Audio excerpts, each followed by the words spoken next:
All right, yesterday we did doing some subtraction with subtraction where you had to do some borrowing, and then we did end up using some calculators to do that to make life a little easier for you.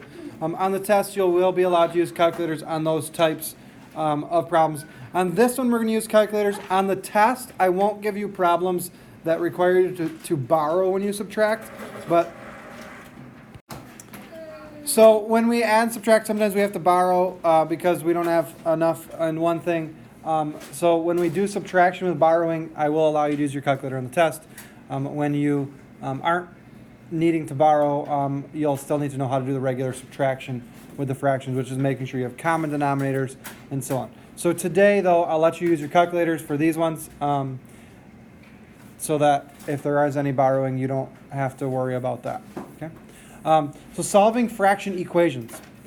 So this is a little bit of algebra, we'll call it. And it's where you have a variable, a missing amount, represented by a letter. And you have to try to figure out what that is. So way back in chapter 2, we did this. We did things like x plus 5 equals 11. And to solve that, do you remember what we had to do? We do the opposite operation. So there is addition that's by the variable there. So we're going to do the opposite of that, which is subtraction. So we're going to subtract 5 from both sides. So the opposite of addition is subtraction. So 5 minus 5 is nothing. So those cancel. So you're left with just x on the left side. And you're going to do 11 minus 5. And if you needed a calculator for that, that's fine. You would get 6. So our final answer is x equals 6. So that's one that has addition in it. Now if you come across one that has subtraction. So x minus 4, what's the opposite? Addition. So we're going to do the opposite of subtraction. So add 4. So if you take away 4 and then add 4 back, you're right where you started. So those cancel each other out. So you're left with just x on this side equals 21 plus 4 would be 25. So that was way back in chapter 2. That was using whole numbers when we did that. Now we're going to do it with fractions. The process is exactly the same. You're going to do the opposite operation. The only thing you're using now is you're using fractions in your problem.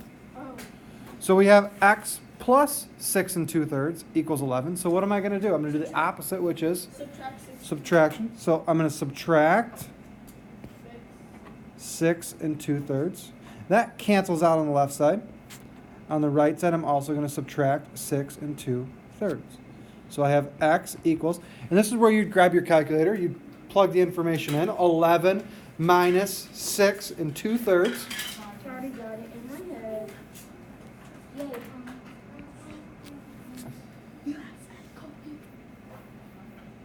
So hopefully, after you plug that into your calculator, do you guys get 4 1/3? Yeah. You do that in your calculator? Good. Questions on that one? No. Okay, so we're doing the same process. We're just using fractions instead of whole numbers now. Is it in simplest form? If you do it on your calculator will automatically put it in simplest form for you. Okay? If you're not sure, just look at the fraction and say, is there any factors other than 1 that are common between those two numbers? And there's not in that case. All right, so then our next one, 2 1/4 equals x minus 3 1/2. What am I going to do? Happy, what am I going to do? You're going to do, you're going to do, minus 2 1/4. What operation is addition. addition? Okay. What am I going to add? 2 1. What's happening to the x? Look at the x side, the side with x on it. It's getting subtracted. It's getting subtracted by how much? You add 3 1. Yeah. So we're going to add 3 1/2.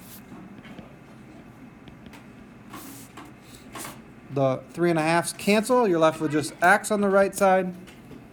So now 2 1/4 plus 3 1/2.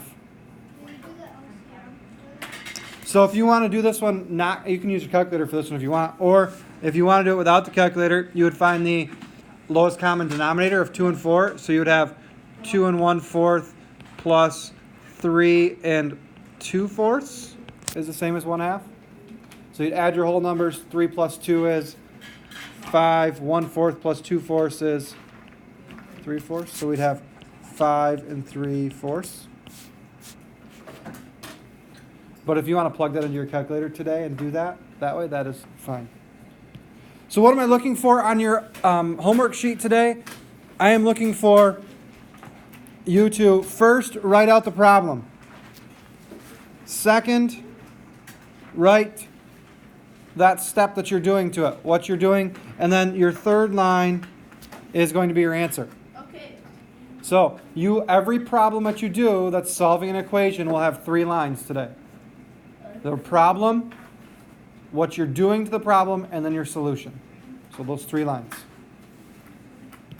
Okay. So let's try these together. Do these 2 on your own.